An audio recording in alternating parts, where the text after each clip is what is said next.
Okay, this is 4.6 related rates. Um, Related rates use a similar idea as implicit differentiation here. Your im uh, for this, your independent variable is time, so everything is a dt. So like we did dy dx when we did things in implicit, we will be doing d something dt for every variable unless it's time. So here I have the volume of a cone. If I take its derivative of v is dv dt. I have a product rule between my two variables. I will treat it like part one and part two. So product rule first times derivative of second. Derivative of h is dh dt plus derivative of first. Two, I bring the two in front, r to the first dr dt times h. We're going to end up using this formula later, but we'll figure out how to substitute out r so we don't have to use a product rule. That is one trick you often want to use. So let's do an example of a whole problem. Hardest part is usually setting up the equations. So we have a hot air balloon rising straight up from a level field is tracked by a rangefinder 500 feet from the liftoff point. So we'll draw, we have our hot air balloon up here. It's a point tracked by a rangefinder. It's rising straight up 500 feet away from its rising point is where we're going to measure our angle. At the point, the rangefinder's angle of elevation is pi over 4. But that angle is changing, so we're just going to call it theta, and we're going to call our height that's changing y. The angle is increasing at a rate of 0.14 radians per minute. That is a d theta dt because it's an angle change.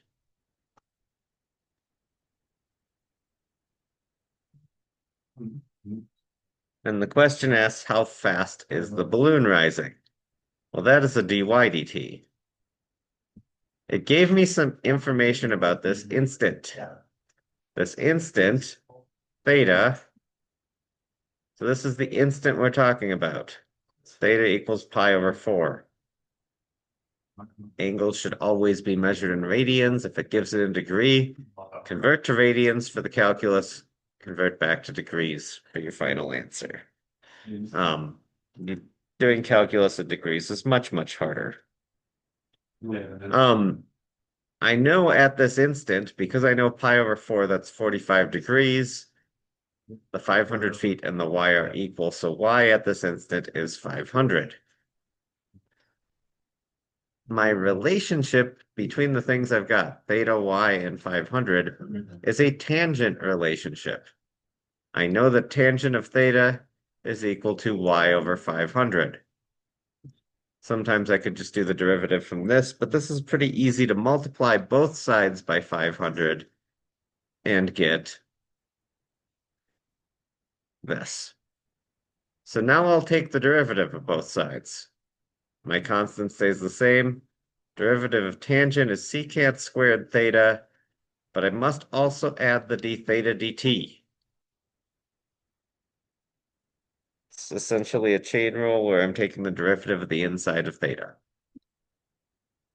And the derivative of y is dy dt. I'm trying to get dy dt. And I will plug in my values for theta. Remember, when you plug this into a calculator, you must plug it in like that to square the secant.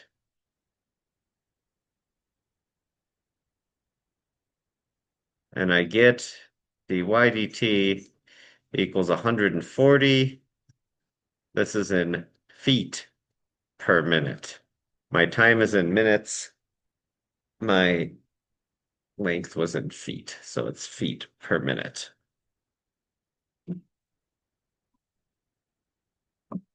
And that's example 2. Example 3 says, a police cruiser is approaching a right-angled intersection from the north and is chasing a speeding car that has turned the corner and is now moving straight east. When the cruiser is 0.6 miles from the intersection, so my instant, we're going to have this kind of situation here. In my instant, y equals 0.6. And the car is 0.8. X equals 0.8 miles from the intersection. The police determined with radar that the distance between the car is increasing at 20 meters per second. So we're going to call this X, Y, Z. So dz dt equals 20. If the cruiser is moving at 60 miles an hour the instant of the measurement, dy dt equals 60. Except here's the trick. The police cruiser is moving down. So y is actually decreasing, so this is negative 60 miles per hour. It asks me how fast is the car going. Police don't actually do this in their head, but theoretically you could do it this way. So here we have a nice right triangle. X squared plus y squared equals z squared. If I plug in for my instant and solve, I get that z equals 1. If you want to do this the way the book does, they square root both sides and get this. I prefer to do it with the Pythagorean theorem just like it is. And I take the derivative. 2x dx dt. Derivative of y squared is 2y dy dt. Derivative of z is 2z dz dt.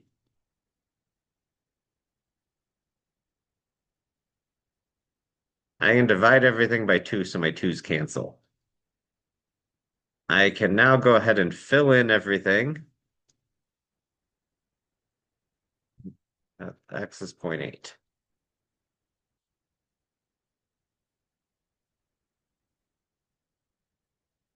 dy dt is negative 60. Z is 1. dz dt is 20.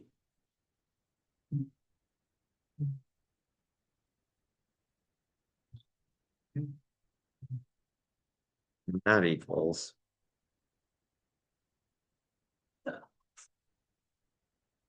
Now I got nice numbers. I add 36 to both sides. I get 56 equals 0.8 dx dt. I divide both sides by 0.8. And I get dx dt equals 70 miles per hour. This was a relatively easy one. Doing it the book's way, the derivative's a lot harder. Remember that that is a 1/2 power. So I bring the 1/2 in front. I subtract 1/2 from the square root. And then I have to multiply by the inside, derivative of the inside, which x squared is 2x dt, y squared is 2y dy dt.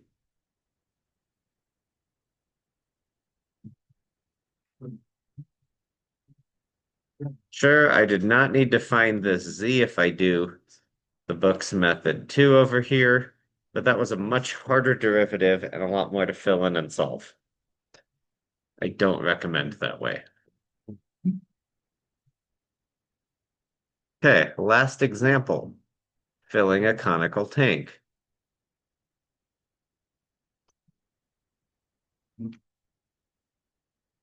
So we know the volume of a cone. This is useful information, and I will give you these geometry formulas when you need them on tests. They are in your formula packet, so use it. It says water runs from a conical tank at a rate of 9 cubic feet per minute. Runs into a conical tank. That's a dVdt. And I'm putting these units on because it helps me when I get the final unit. The tank stands point down with a height of 10 feet and a base radius of 5.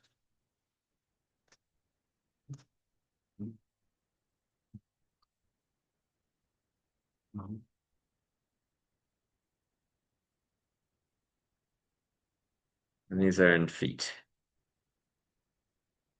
Okay. An interesting property about any cone is its height and radius for any particular cone. This isn't for all cones, but will have a constant ratio within the cone. So if I'm half full, notice here my height is twice my radius. That will be true even if this cone is half full or a third full or two-thirds full. That ratio will be different for different cones. But when I'm filling up the cone, that ratio is always constant, and that is very helpful. It tells me how fast is the water level rising when the water is 6 feet deep. My question is, what is dHdt? How fast is it rising? So that's a height, not a radius. And it tells me at this instant, h is 6. So if something is constant through the problem and not changing, you can fill it in before you take the derivative. If it's changing, though, we must take the derivative. And I'm going to, but because I have this ratio here, I can solve this h over 2 equals r, and I can plug that into my volume equation.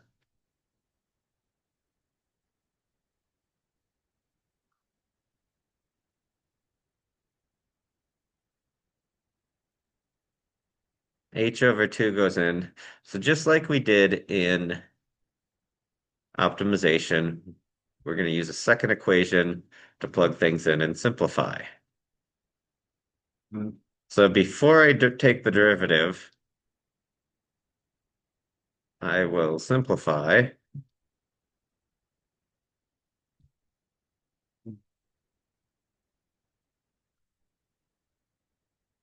And this should be a pretty simple derivative now. So now I'll take the derivative, dv dt. I will bring the 3 in front.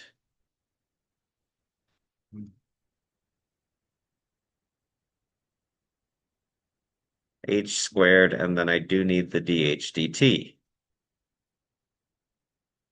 I can plug in what I know.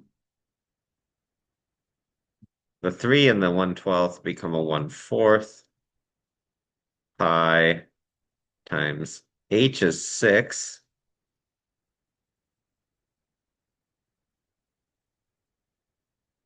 Six squared is 36 times 1/4 is 9.